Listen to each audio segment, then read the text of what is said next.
അതായത് ഇന്ത്യ ലോകത്തിലെ വൻ സമ്പദ്ഘടനയിൽ ഒന്നായി മാറുന്നു. അതുപോലെ തന്നെ ഇന്ത്യയെ മാനുഫാക്ചറിങ് ഹബ്ബാക്കി മാറ്റാൻ അമേരിക്ക ശ്രമിക്കുന്നു. അമേരിക്കയും ഇന്ത്യയും തമ്മിൽ ചില ടൈഅപ്പുകൾ നടക്കുന്നു. ഇതൊക്കെ തന്നെ ചൈനയെ വല്ലാതെ ആകുലപ്പെടുത്തുന്നുണ്ട്.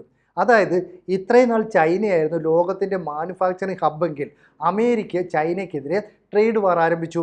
ഒരു കാരണവശാലും ചൈനയ്ക്ക് ഇനി മുന്നോട്ട് പോകാനുള്ള അവസരം കൊടുക്കരുതെന്ന് അമേരിക്ക തീരുമാനിച്ചിട്ടുണ്ട്. ഇവിടെ ചൈനയാണ് പാകിസ്ഥാന് ആയുധങ്ങളും മറ്റ് കോൺഫിഡൻസും എല്ലാം നൽകുന്നത്. എന്നിട്ട് പറയുന്നു എന്ത് സഹായത്തിനും ഞങ്ങളുണ്ടെന്ന് പറയുന്നു. അപ്പോൾ കുറഞ്ഞ വിലയ്ക്ക് ആയുധങ്ങളും വിമാനങ്ങളെല്ലാം തന്നെ നൽകുന്നു, ഒപ്പം തുർക്കിയും നൽകുന്നു. അപ്പോൾ പാകിസ്ഥാനെ നിർബന്ധപൂർവ്വം ഒരു യുദ്ധത്തിലേക്ക് തള്ളിവിടുന്നു. അങ്ങനെ തള്ളിവിട്ട് കഴിഞ്ഞാൽ നിലവിൽ മാനുഫാക്ചറിങ് ഹബ്ബായ ചൈനയിൽ നിന്ന് പല കമ്പനികളും ഇന്ത്യയിലേക്ക് വരാൻ തയ്യാറെടുക്കുന്നു. ഇപ്പോൾ ആപ്പിൾ ഫോണിൻ്റെ കമ്പനി തന്നെ അവർ പറയുന്നു ഇനി ഇതിൻ്റെ എല്ലാ പ്രൊഡക്ഷനും നിർമ്മിക്കുന്നത് ഇന്ത്യയിലായിരിക്കും, ഇന്ത്യയിൽ മാത്രം മതി എന്ന് പറയുന്നു. ഇത് ചൈനയെ വല്ലാതെ അലോസരപ്പെടുത്തുന്നു. മാത്രമല്ല ഈ അമേരിക്ക ചൈനയ്ക്ക് മേൽ 74% 249% വരെ ഈ നികുതി തീരുവ വർദ്ധിപ്പിച്ചു.